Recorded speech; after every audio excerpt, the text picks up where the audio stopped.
Hi there, I'm Lindee Goodall, and today we're going to learn about applique. And applique is just one of my favorite things to do, and I'm going to show you why. I'm going to show you a bunch of samples to start with, and then we'll see how to make applique work on our embroidery machine. So here's my latest project. He is 30 inches tall, he has over 30 appliques, and you will need a large hoop because he is multi-hooped. And he's 3 hoopings.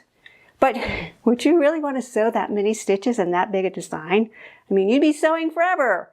So this really takes advantage of a lot of different stitch types and a lot of different fabric types. So he may not be up on the website yet. I have to finish writing the instructions and then he'll be up. So here's another one of my favorite pieces from a couple years ago. This is machine embroidered applique. So I designed the quilt, I did all the applique, I pieced it, but I had someone long arm it for me, and she's a pro at that. So this is birth month flowers of the year, and looks like I have it hanging upside down, but really doesn't make any difference.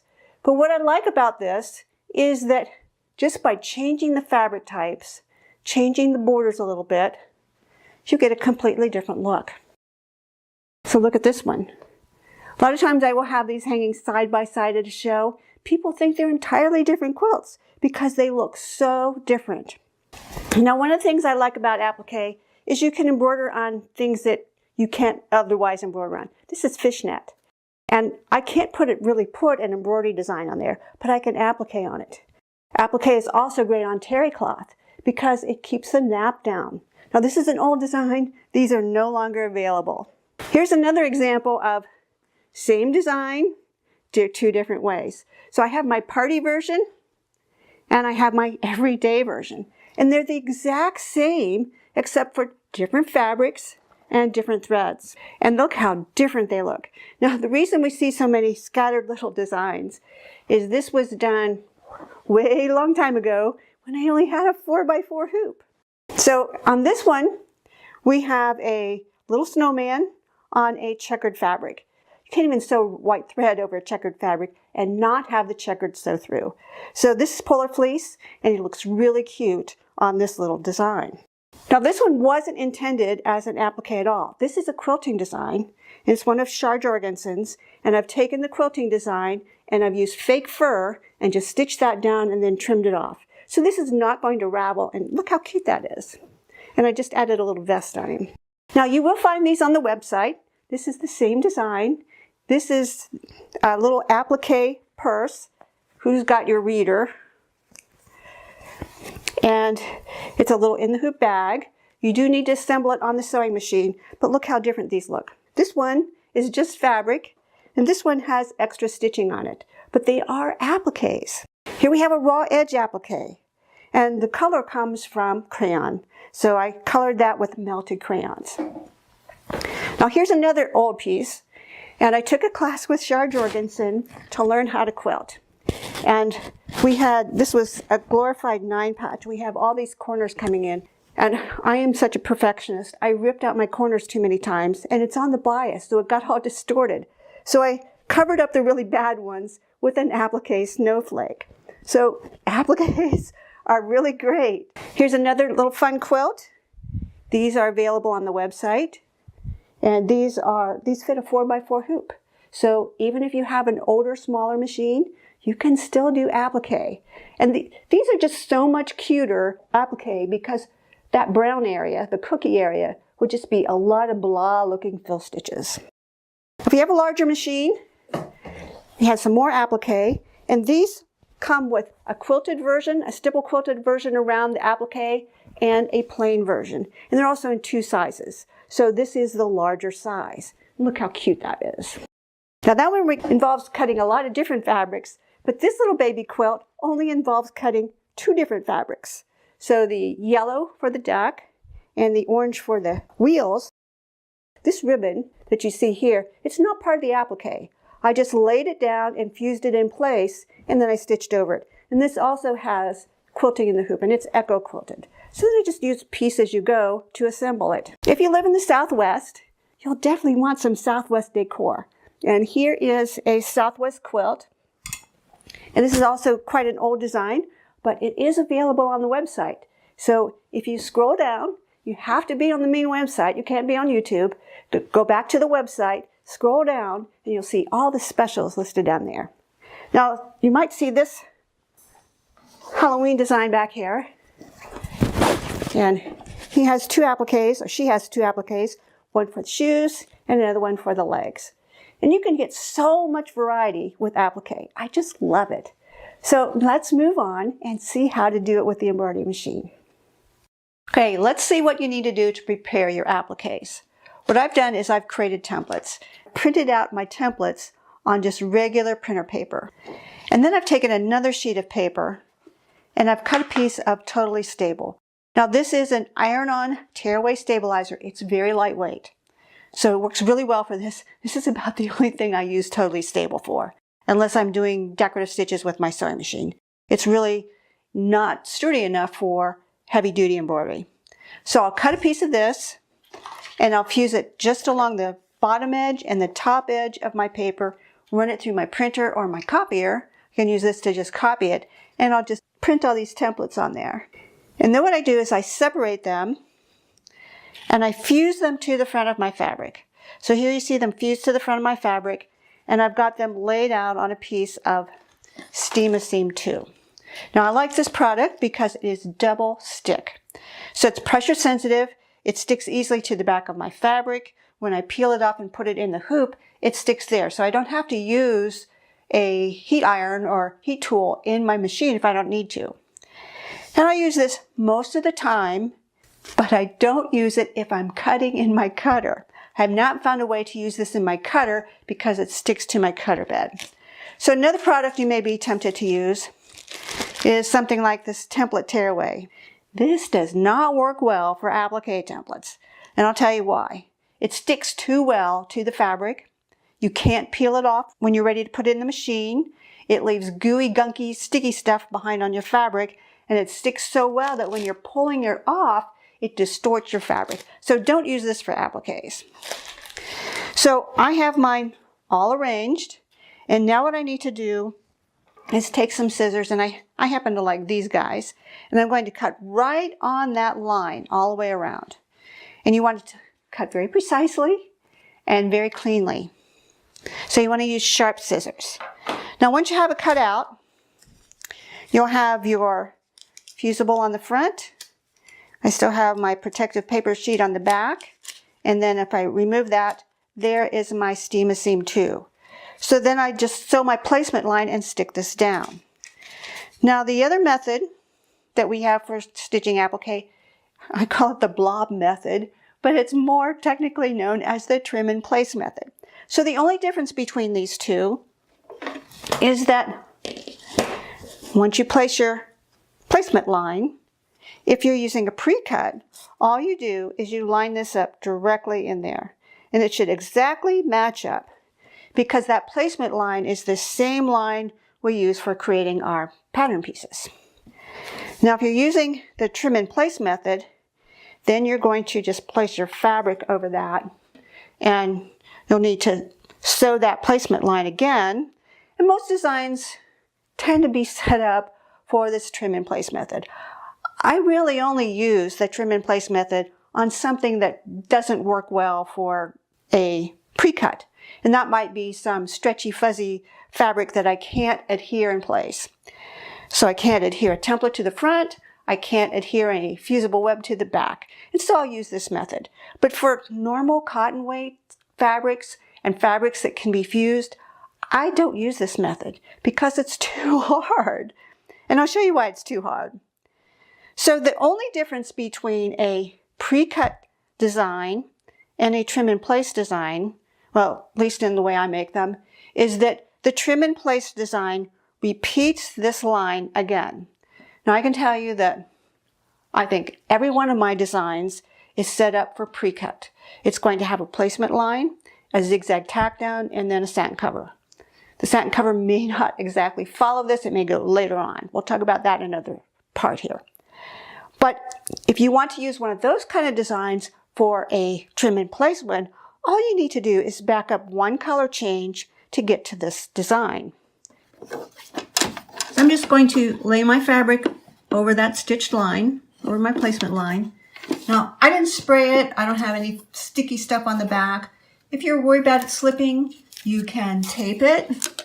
Sometimes I will starch it. But remember, a lot of times I'm doing this with something like polar fleece where those steps don't really work.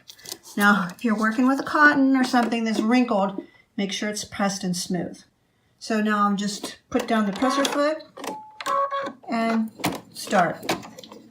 So now it's essentially repeating the placement line again. And this is going to be my line that I'm going to trim back.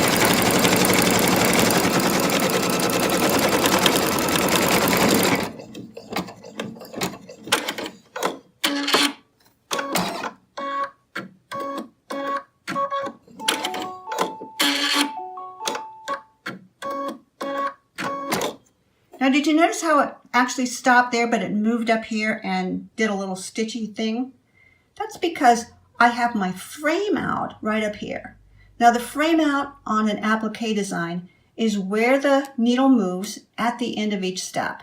And you really want it at the top of your design. And the reason we want it there is so that you have access to all of this area. So if I was doing a pre-cut, I could just lay my pre-cut right in there in that stitching line without having to remove this from the hoop.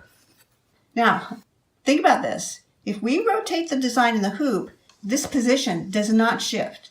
So if I rotate it so that my heart is like this, that point is going to be down here. And that means that when it goes to the frame out position, everything is going to be behind the needle.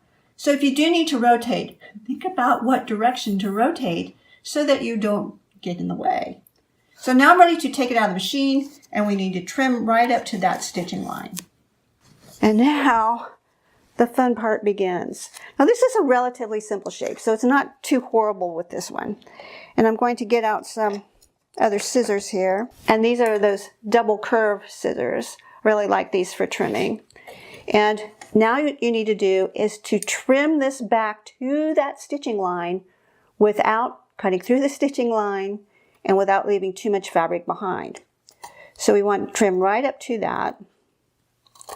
And the closer you trim, the better. So that's what you're going to do all the way around. Now it's pretty easy on these areas out here. But when you start getting into little pointed areas like that, it gets hard. And now the next step is to put it back in the machine, and I'm going to sew the zigzag tack down, and so that's going to hold it along the edge.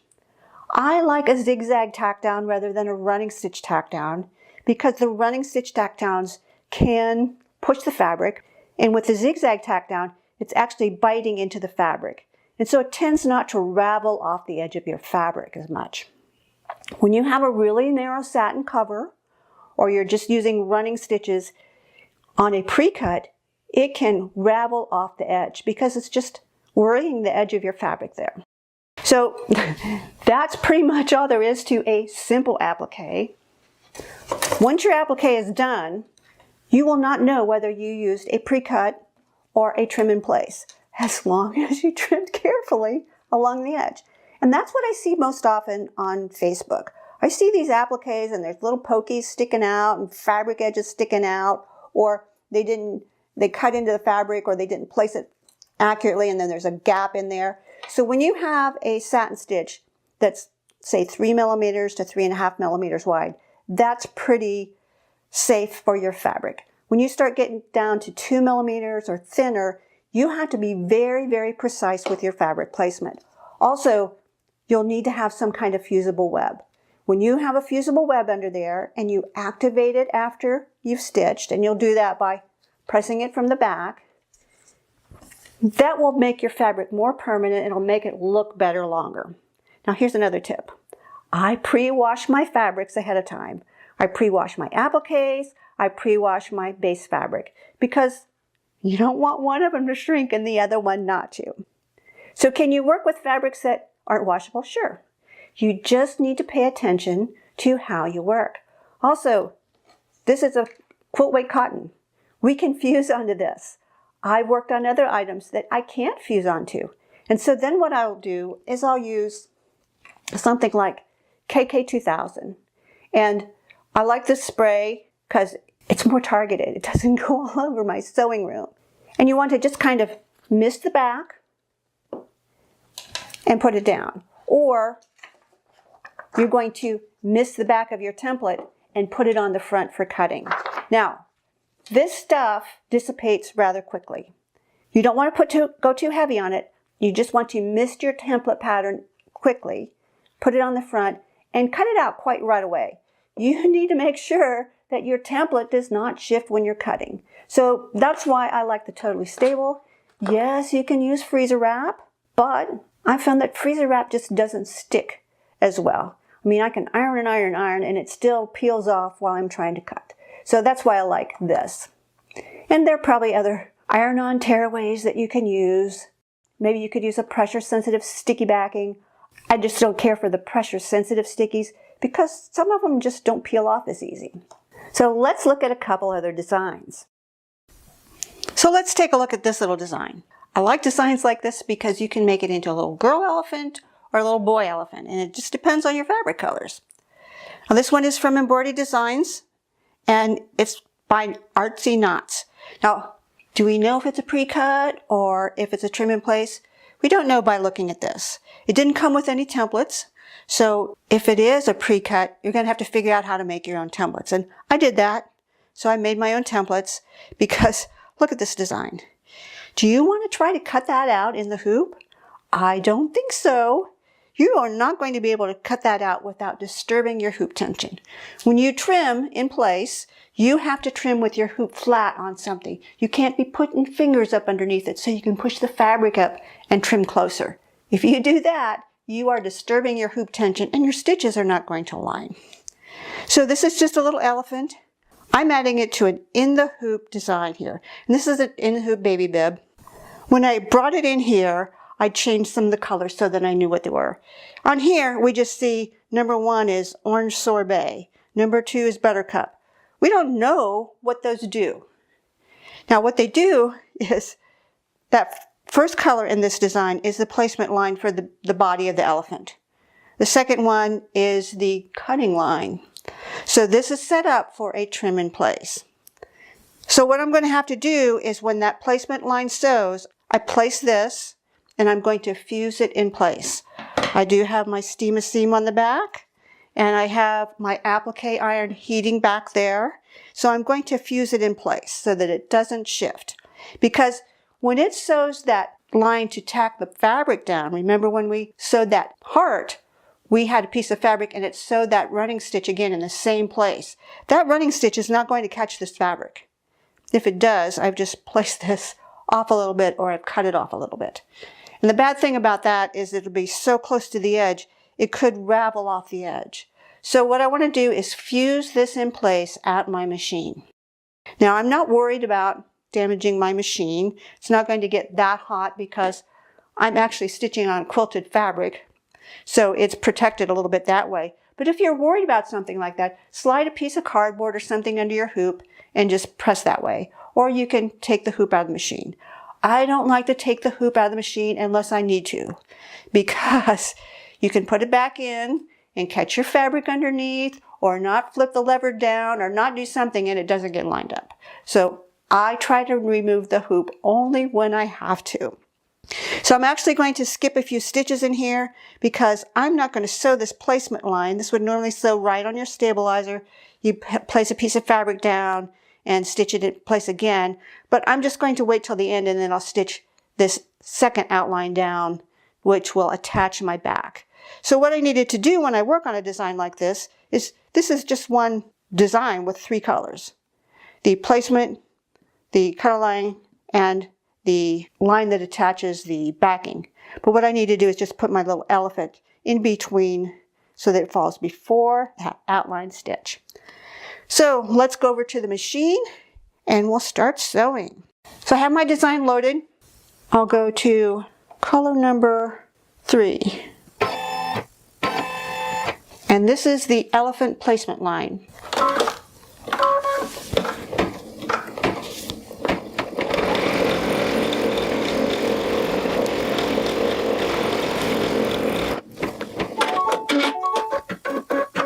Now notice where it stopped. It stopped in the middle of the body. And that makes it a little hard to place our applique fabric without getting in the way of the needle. But I think I can do that. And I'm using Steam-A-Seam 2, which has a double stick tacky on it. I'll take my tacking iron and I'll just press it in place. Now this design does come in several sizes. I'm using the smallest one, which would fit a 4x4 hoop. The next color would be that stitching line that would attach the fabric in place, and it's just another straight stitch. So I'm going to skip it. Now the next color is his toenails. So I'm just going to keep sewing.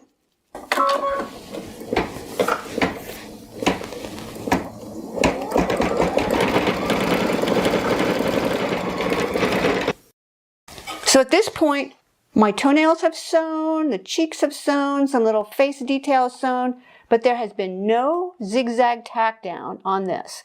And if I'd sewn that second placement line, that cutting line, it would have just been a straight stitch right around the edge. It would not have caught my fabric properly. So there's nothing really securing my fabric other than the fusible web. And even that was not enough to keep the fabric from pulling. So I'm going to zoom in, see if we can see this. There's quite a gap right in here.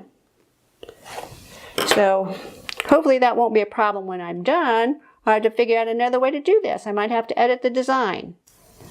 So now we're ready to sew the placement line for the ear. Have my fabric ready. Now this doesn't have any detail on it, so hopefully it won't shift very much. And put the presser foot down, press go.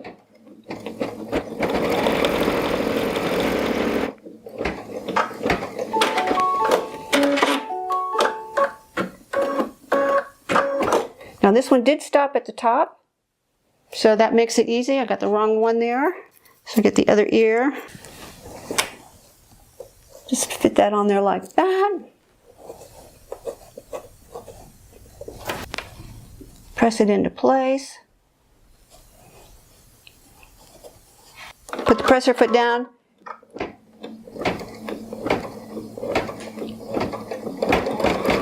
And see, it's just sewing a straight stitch around there again. So that would not have cut my applique.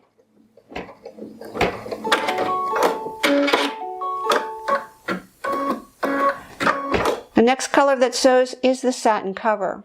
Put the presser foot down and we'll sew.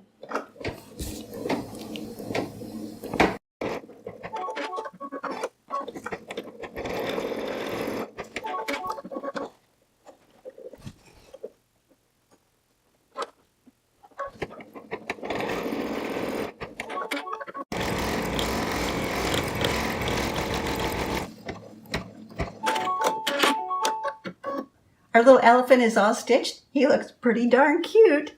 And he did cover up nicely here. Might have a little bit of raveling, but if I fuse it really well, when I'm done, it should hold up okay. Now the next step to finish my project is to lay my backing fabric face down, stitch all the way around. Then I'll trim it, take it out of the hoop, and turn it right side out. Okay, so here's my little baby bib after I finished it. Isn't that cute? And it works up really quick. So can you imagine making a little stash of these for gifts? So you can make them in different colors, so you always have one on hand for whatever gender baby you have.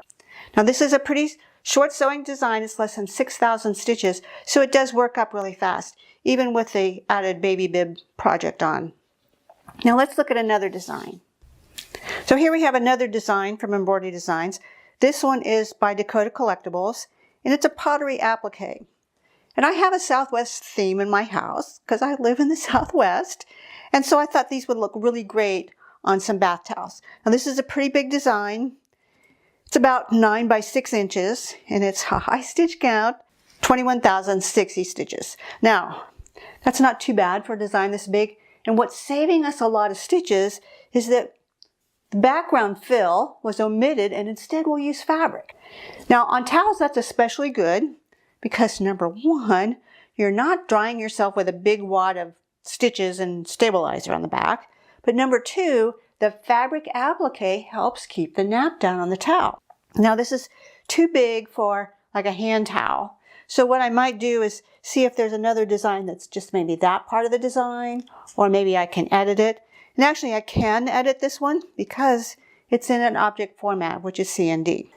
Now it also shows art here, but if I recall correctly, I don't think this is a native art format. I don't think it's a grade A. I think it's just stitches only that's been converted. Now in the color sequence, this gives us a little bit more information than the elephant did. It says we have an outline, we have a tack down, and then the brown is the satin stitching that's going to cover it. We still don't have a template file, so I don't really know just by looking at this if this is a trim in place or I should use a pre-cut. So I looked at the design in the software and I saw where the placement line was and where the next line was, which would be the tack down.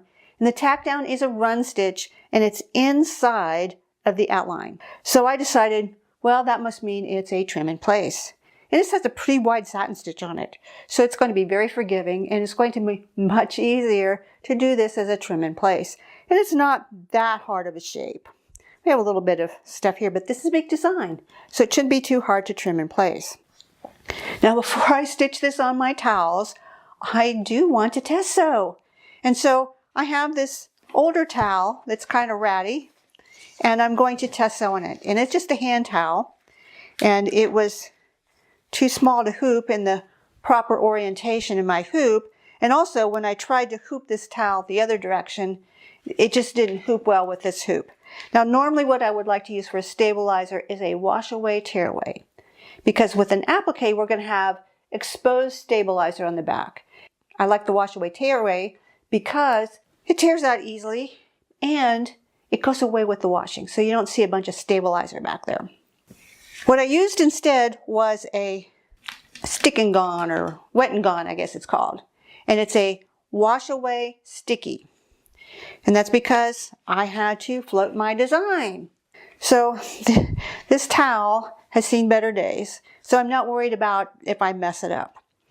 You might also notice that I have a water-soluble topping on here, and I've basted it in place, and I've already stitched that first placement line. So color number 1 has been sewn already. I sewed it in black just so you could see it. So the next step is for me to place my fabric. And what I'd probably do is to tape it down to this water-soluble. I don't want to tape it to my towel. Well, this towel's not going to hurt. But on a normal towel, you probably don't want to put tape down because it could pull up your nap. Now, why is that on there? It's not to keep the stitches from poking through. It's to keep my towel safe, because when I sew this and I pull this back to trim it, I do not want to be trimming my towel. I only want to be trimming my fabric. So this is just a safety guard for my fabric. Now, the original design, C&D version, was oriented like this. But when I opened up the PES version, it looked like this. And it's been rotated to fit our more vertically oriented hoops. Now when I looked at the design, the frame out, which is where the hoop goes in between the applique steps, was here. And of course when our design was oriented properly, that would have been fine because it would have been easy to access our design when it's oriented there. But when it's rotated this way, that means this whole big area is behind the needle. So what I did is when I got it to my machine, I rotated it 180 degrees this way. The other advantage that gives me on this machine is that the arm of the machine is over here. If I'm working on a big towel, I do not want to have it bunched up in my machine over here where it could throw itself under the hoop and get stitched in place. So this serves two purposes. It gets my frame out up here where I can access this area easily, and it moves the rest of my towel off the side of my machine where it's not going to interfere with anything. All right, so here's one last design I got from embroiderydesigns.com. And as we look at it, we can see that it's this cute little mixer design. I thought it would look really cool on kitchen towels. It's not very big.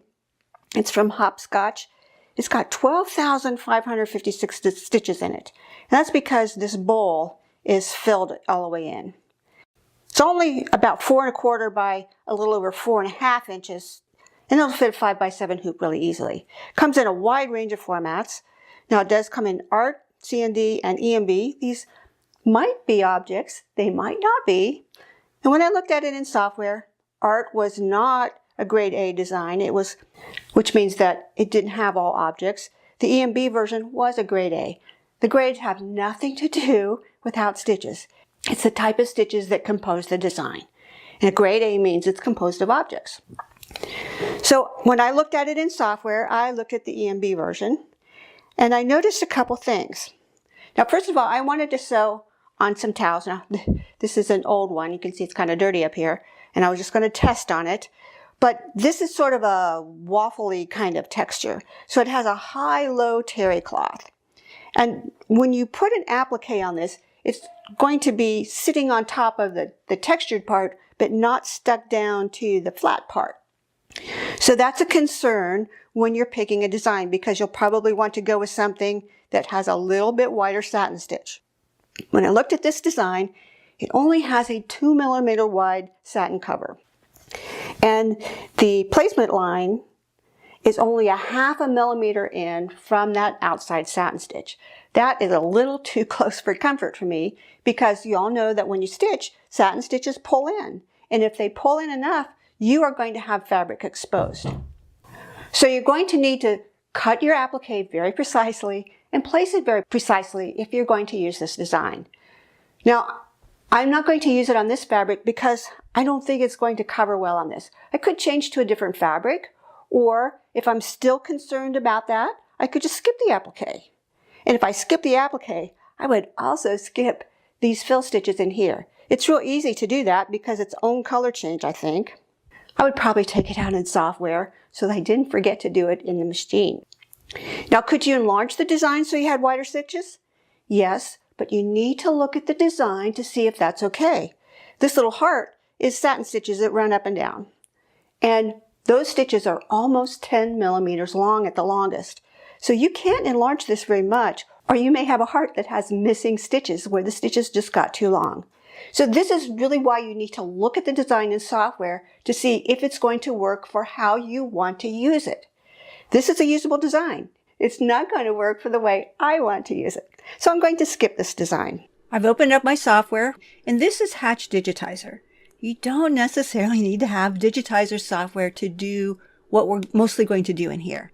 So what I want to do is poke around in designs and show you what you should look for before you sew a design. So this is the simple basic heart shape that we saw stitched. And it was digitized in Hatch. It's just a simple shape, and it's an applique object. In most software programs, objects have special properties. And this one is sort of an applique all rolled into one. We see one color here, but if I go to the Colors tab, we see 3 colors. And that's because it's kind of bundled in all these steps. This one's set up for a pre-cut, so there we see our placement line. Here is our tack down. In this case, it's a box zigzag. And then we have a cover stitch. And in this case, it's a satin. Now, although we have 3 colors here, we can sew all of these in the same color. We don't have to stop and change for every color. So if you have a design that has multiple appliques, you can freak out over the number of color changes in there, but it's really just these extra steps to get the machine to stop. So I'm going to turn off Tree View, and we can see these little triangles here. In fact, I'll zoom in. Press B on the keyboard. I'll zoom right in right there. And I'm going to also press S, and that just turns off these stitches. And you see some extra dots and stuff here. what's going on is this is my frame out position. And the frame out is where the needle moves in between these steps. So these little triangles indicate there's a trim. That's because we have 3 colors here. So it starts and ends right there for this, starts and ends right there for the tack down, and starts and ends right there for the satin. And what that means is if the needle stops there, it means all of this part of the design is in front of the needle. And so that's a good thing because it means that we can place our applique without taking our hoop out of the machine. So this is something you want to look for.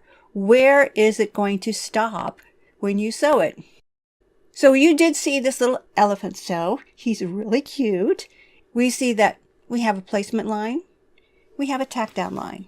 I'm going to turn off Tree View and I'm just going to select these 2 objects and I'm going to hide everything else. See right there, that's where he starts and ends. So that means that if we are using a pre-cut or even if we're using what I call the blob method, which is the trim in place method, we have to somehow smooth our fabric back behind the needle. And it can be hard to see, especially on a multi-needle machine. It's not so hard on a single needle, but on those multi-needle machines, it's really hard to see behind those needles. Can I move that? Not really, because this is a stitches only file. Now notice that we only see one, looks like one object here. That's because our placement line and our tack down line are stacked right on top of each other. And as you saw when I sewed this, I used a template. I managed to cut a template from this, and I will show you how to do that. But when I do that, I have nothing that can tack my applique cutout in place because these lines are going to be right on the outline. And what happens next, I'll unhide these, unhide selected. So it's going to sew all these things. And in the meantime, that's kind of pulling on my fabric and it's not held in place. And I did try to fuse it, but evidently I didn't fuse it well enough because it pulled right there. So how would you fix that? Well, if you have a digitizer, you just digitize in another object. I didn't do that. I just let it sew the way it did. But these are things you need to know ahead of time so that you can plan for them. Now, would it have been better to do a trim in place? I don't think so, because look at these tiny little areas here. How would you get up in there and trim that out? It would be really, really hard. This little square here is a 4-inch hoop. So that represents my 100 millimeter hoop. This design has multiple appliques. We can see that they are the placement lines for the body. Here's the placement and tack down for one ear, and here's the other ear. So I'll unhide those. Unhide selected. So this has multiple appliques, and they're all placed separately.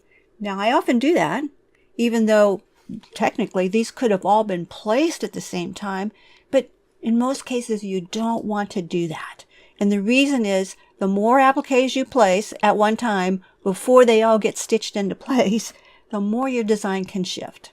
I prefer to take my time at the machine. I'd rather spend a few extra minutes or seconds changing a thread or adding another applique than sewing a big design and having to throw it out because it didn't turn out good.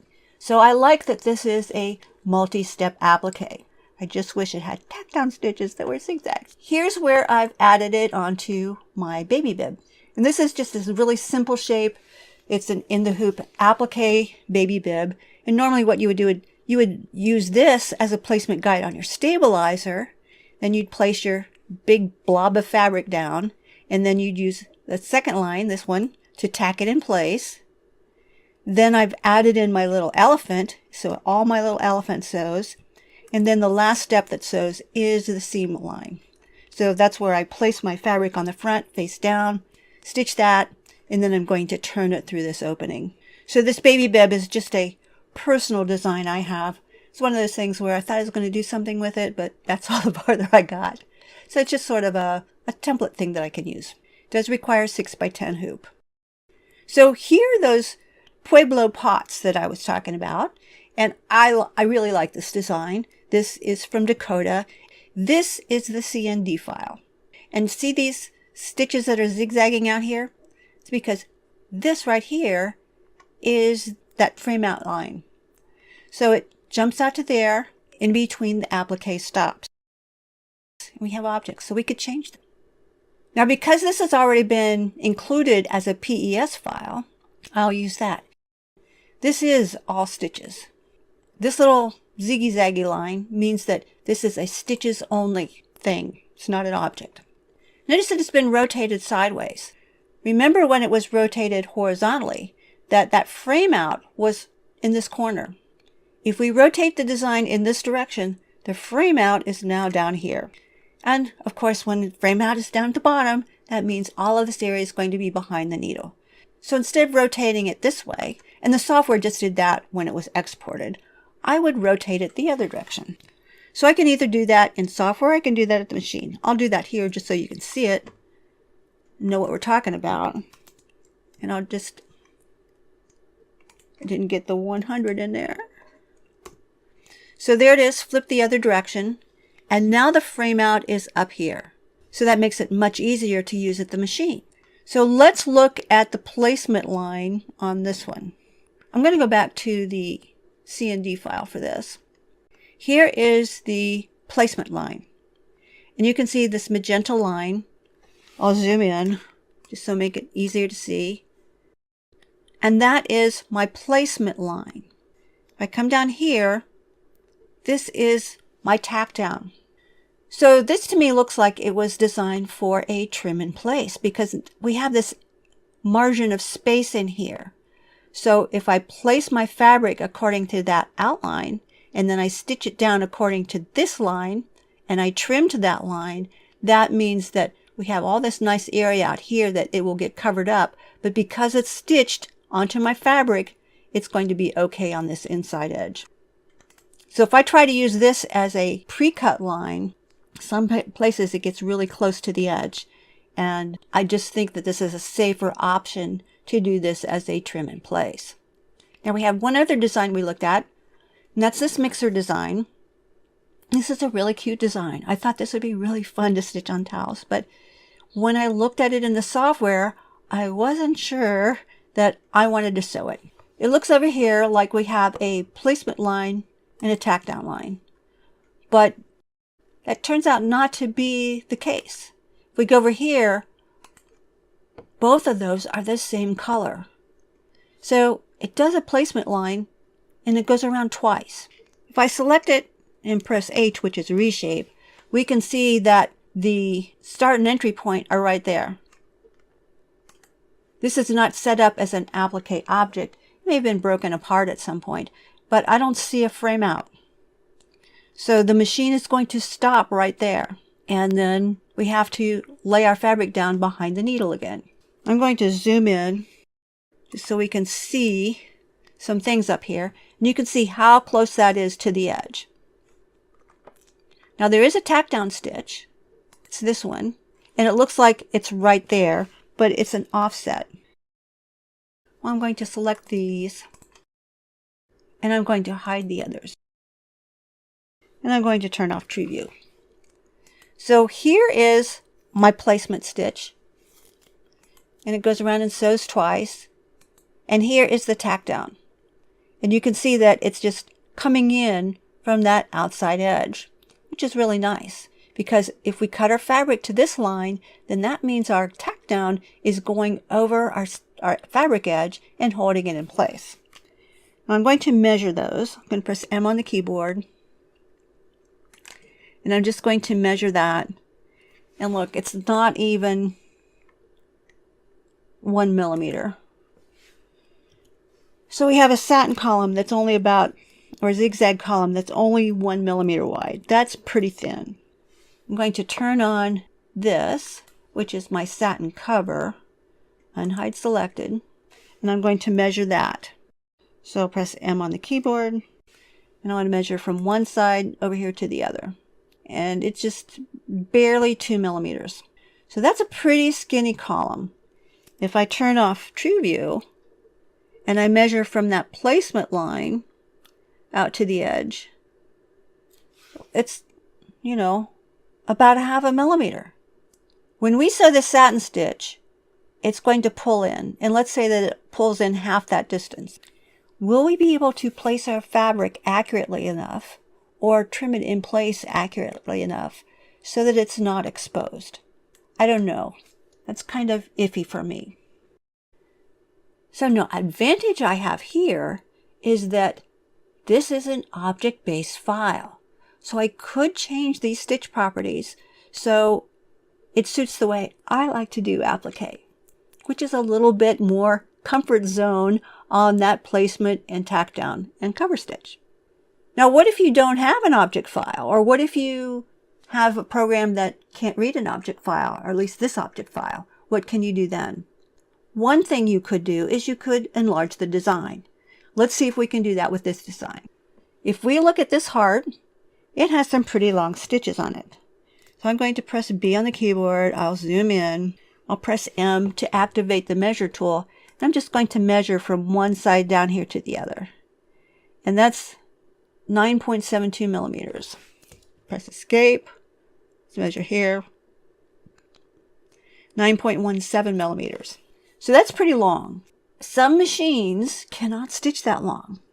And if you've ever enlarged letters, if you're on Facebook, you've probably seen this in some of the groups where someone's done some really wide satin stitch letters, and then at just certain points in the letter where the column got thicker, there were just no stitches there.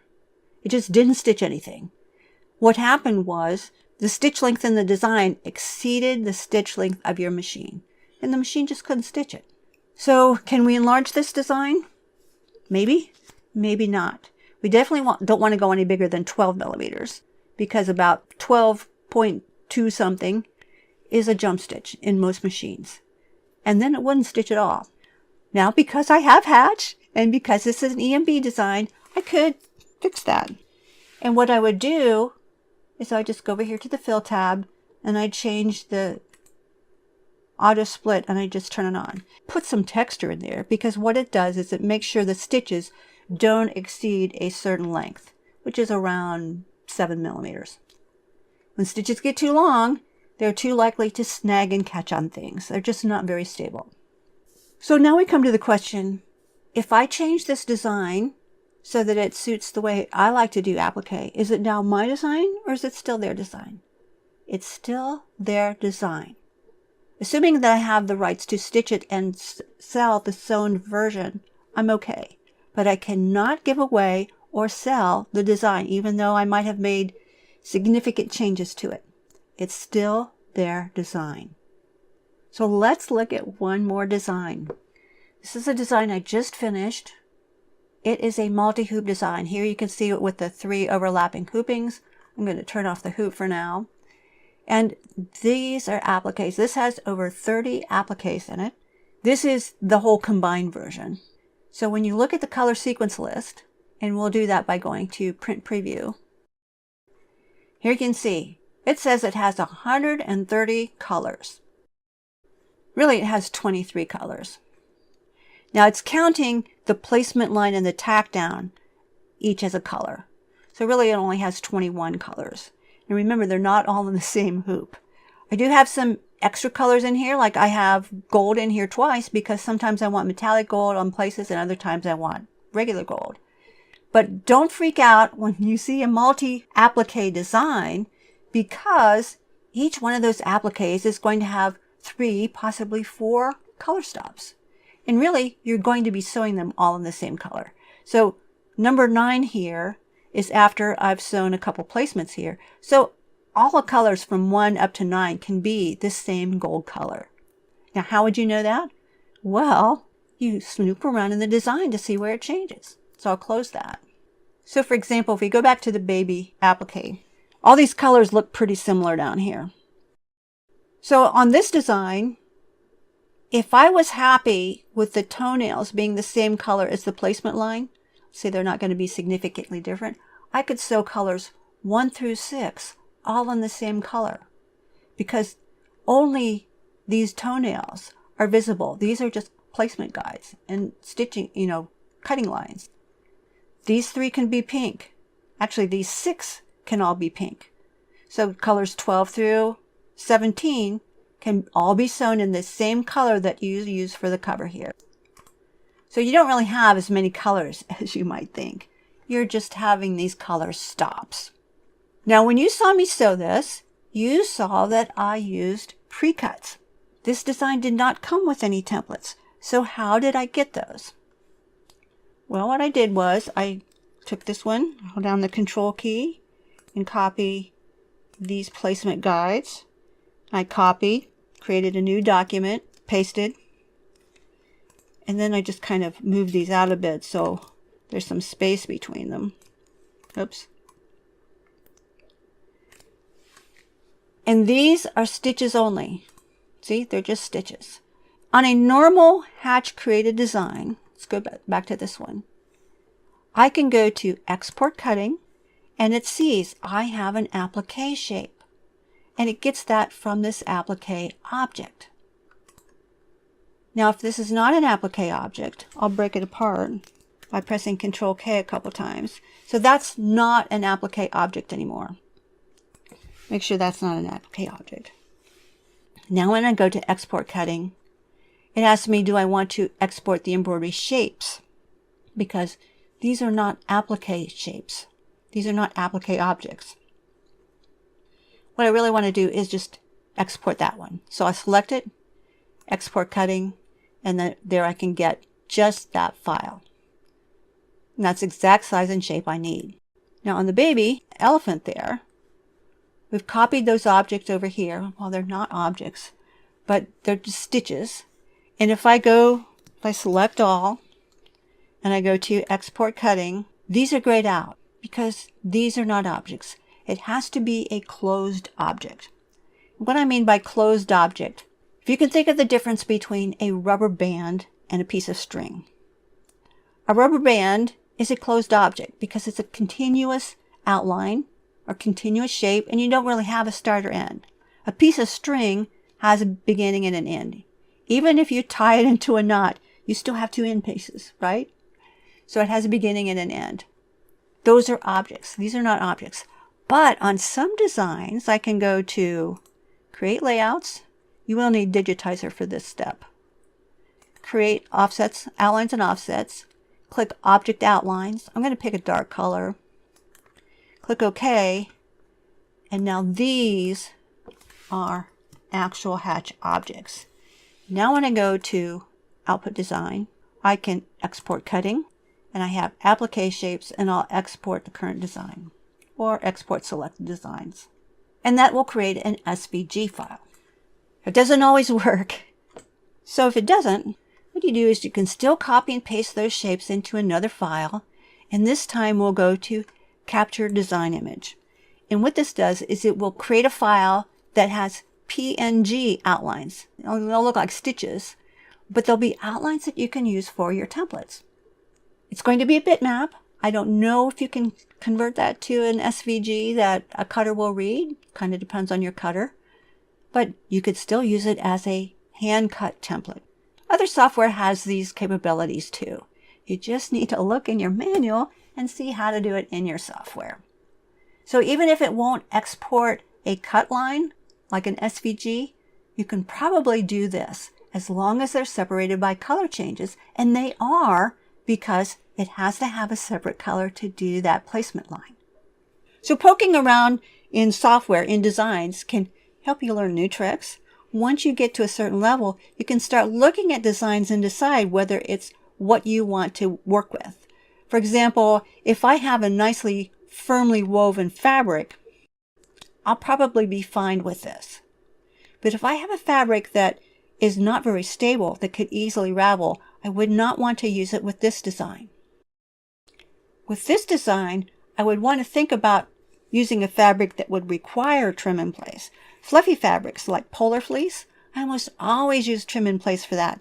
Now for fabrics like polar fleece or fluffy furry fabrics, you can't fuse something to those because they'll melt. So a lot of times I will use a trim in place with those, especially if they're bulky, because even if you do cut it to shape, that extra thickness can cause a problem with the tack down, and the tack down doesn't catch it. So I might want to use a trim in place on this. Now it'd be really hard on this small guy, but remember he comes in 3 sizes. So a larger one could be more easy to work with. So having software is so useful. You'll learn a lot about your designs. You can prevent a lot of mistakes, And depending on your software and the format you get, you might be able to adjust the design in a way that makes it better suited for your purpose. So let's do a quick review. Here's our little heart. And I've sewn the same heart, and all I've done is use different color cover stitch. Here I've matched my heart fabric. Here I've matched my background fabric. And here I have a high contrast. It's the exact same design. Here the heart looks smaller. Here the heart looks larger. And here it just really bold. It looks like a coloring book kind of because of this bold black outline. One of the things I love about applique, it sews on so many different types of fabrics. It's the closest thing we have to a universal design. And you have so much variety with it. So even with the same fabric, look at this one. I've laid down a piece of lace with a piece of ribbon through it when I stitched this one. Here I crinkled my fabric. Here it is with the blanket stitch version. So here's a reverse applique. And instead of putting the fabric on the top, I put it on the back. I did all the same steps, and this time I cut out the inside and I kind of snipped in here like fringe, and then I ran it through the washer and dryer so we have this nice kind of rough looking design. You also see a lot of raw edge applique.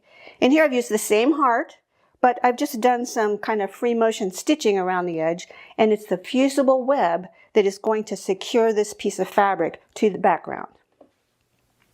So there's so many ways to use applique. Start with a simple design, work out your technique. I find that I get a much better result using the pre-cuts than trying to do the trim in place. When you trim in place, you're taking more time at your machine.